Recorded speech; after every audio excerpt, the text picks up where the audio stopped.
Well, inflation south of the border, we got yet another key reading. It cooled on a headline basis to 4.9%. That's the slowest pace of growth that we've seen in 2 years. Of course, the obvious is that it is still well above the Fed's target. But the takeaway seems to be this is enough to give the Fed the ability to pause their interest rate hiking campaign. Let's talk about this. We've got Andy Brenner, he's the head of international fixed income at NatAlliance Securities, and Konstantin Boehmer, senior vice president and portfolio manager at Mackenzie Investments. Gentlemen, thank you so much for being with us. Konstantin, I'll start with you. Just give us a sense of whether this is an accurate interpretation on the part of the market. Yeah, hey, thanks for having me again. I think it is. I think it is a fantastic reading for the markets, because the biggest fear the market had was that we get another high print. And that high print would have been, I think, interpreted by the market as the Fed needs to do more, the Fed is not done, and those higher rates have caused a lot of trouble in markets with the crisis we've seen on the banking side. And that would have been the conclusion of the market, that would be a continuation. By having a lower print, or at least in line, that fear is being taken out of the market. And I think that's what we're seeing. We're seeing a relief in market. And I don't think it is enough to change or create a new narrative, to create a new investment thesis out of this print. I think it is in the middle of the pack, but it at least takes away that fear that the markets had. And what about you, Andy? Do you agree with that assessment? Yeah, I think Konstantin has it right. I mean, the number of 4.9 was better than 5%. And the reality was markets were fearful of a higher number, 5.2. I even saw as much as 5.5. So this is a relief rally. There are a lot of shorts in the Treasury market, and we think some of that's being covered today. We're also seeing a lot of changing in, as well as yield curve trades, with the idea that the Fed now will pause for the next 2 months and then start easing.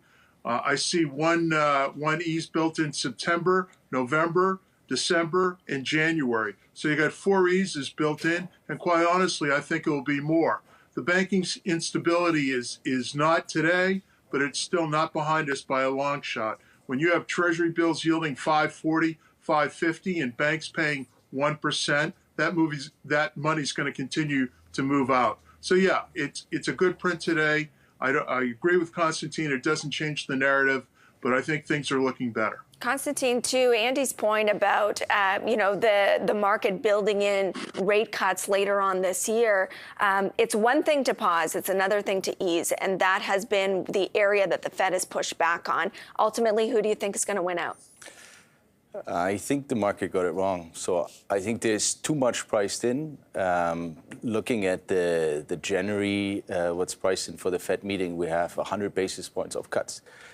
I think that's too much. I think it is a little bit too fast of the deterioration of the economy that people are expecting. So my base case is that we will probably muddle along for quite a bit longer. And if we're muddling along for a little bit longer, there's no need to cut rates, definitely not as aggressive. I don't think anyone really expects 100 basis points. It is either you expect real problems, and that will lead to 200, 250 basis points of cuts for that time window up until January. But in my mind, that's maybe 10 to 20% probability. My base case is that inflation will be sticky, that growth will continue to be all right, not great, and that will be softening into the early part of next year. And then it's really only in the beginning of next year where we see the real problems coming up. I think, Andy, you have kind of a different assessment of how you see things playing out. Yeah, I do. I really think that the banking problem is a problem. I think rates are way too high for banks to make money. I mean, Rick Rader of BlackRock was saying last week that the average bank assets are yielding about 3.5%, and their cost of funds is closing in on 5.5%. You can't continue to have that without having continued banking problems, whether it be commercial real estate or whether it be write-offs or everything else that's giving problems in the banking industry right now, as well as the disintermediation from the rate structure. So I think the Fed needs to lower rates. I don't really look at CPI. I look at PCE deflator, and as that comes down, which I think it will. I mean, look at oil prices are down again, they're down about 10% year to date. And we tend to think that's going to go down. Rentals going down. I think a lot of things are going down, and I think the Fed will have room to ease, whether it's 100, 150, or 50. Rates are going to be lower at the end of the year. What do you make of that, Konstantin, the argument that, the banking crisis is going to exacerbate what ultimately the recession looks like, and that's going to force the Fed's hand, and inflation won't get in the way of that?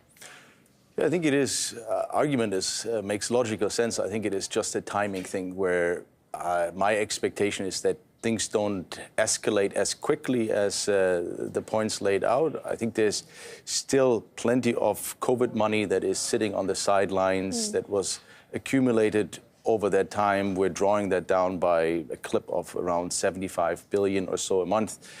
And we still have a runway to really clear that all the way up until beginning of next year. So I don't expect that weakness to show up right here in front of our eyes. There is some resilience, and wages have gone up. People are spending. I don't know if I've been to several places in the US recently. It doesn't look terrible, and I just don't think that it is an imminent collapse that is in front of us. I think it is a slow-moving train, and that will eventually catch up, and that is, in my mind, more later this year and then early next year, and that will mean that the Fed can stay on hold for an extended period of time. Andy, do you think that the rhetoric around recession and how bad it could be, because certainly when you talk about what could happen with the banks, it does seem bad, but Konstantin's bringing up the point that it doesn't match up with the reality of everyday life today and the financial situation of most households today? Yeah, my feeling is that in that respect, he's right. I see no recession. I see the employment situation in the United States as being very good and can continue to be very good. But what I do see is I see inflation coming down faster and the Fed having no justification for keeping rates where they are. So I think the Fed has over-raised rates by a good 150 to 200 basis points, and I think lower inflation will get them to rethink that. So no, I don't see a recession. I don't see a collapse. I see continued problems in the banking system. But no, I agree with his economic outlook. And yes, I go to a lot of different cities, and things are still, very busy in the U.S., especially here in New York. So I agree with that, but I just think rates are coming down regardless because inflation's coming down. So you liked, the last time I spoke to you, just park your money in a nice 6-month treasury and just wait this storm out. Is that still your go-to? Yeah, it is. I mean, until the equity market, until the S&P can break 4,200 consistently, it continues to be well above its 200-day moving average. The NASDAQ even more so. So I see equities as kind of a flat place to be. But I read a Goldman Sachs report just this morning that said that they expect their high net worth, their ultra net worth investors who have a tremendous amount of cash on the sidelines to start investing it in the equity markets. We'll have to wait and see. And of course, the other hand, you have Stan Druckenmiller yesterday at the Sohn conference talking about a collapse of equities. I don't see that either. Konstantin, so we'll see. A lot of negative sentiment out there. That's a good point. And Konstantin, I'll leave you with, where are you putting your money right now? Where's kind of the best opportunity set? I like emerging markets. I think that's a pretty decent spot. That is on Fed pause, maybe some slight dollar weakness, not too much upward pressure in yields. Emerging markets look pretty good. They've done a fantastic job in raising rates early when everyone was still talking about transitory. They actually went to work and raised rates. So that puts them into a much better position to actually start cutting rates. They have exceptionally high real yields. So those are the regular yield plus your inflation compensation. So they look really attractive, whether that's in Brazil, in Mexico, Chile, South Africa. So that looks pretty good. And I like investing in those local markets.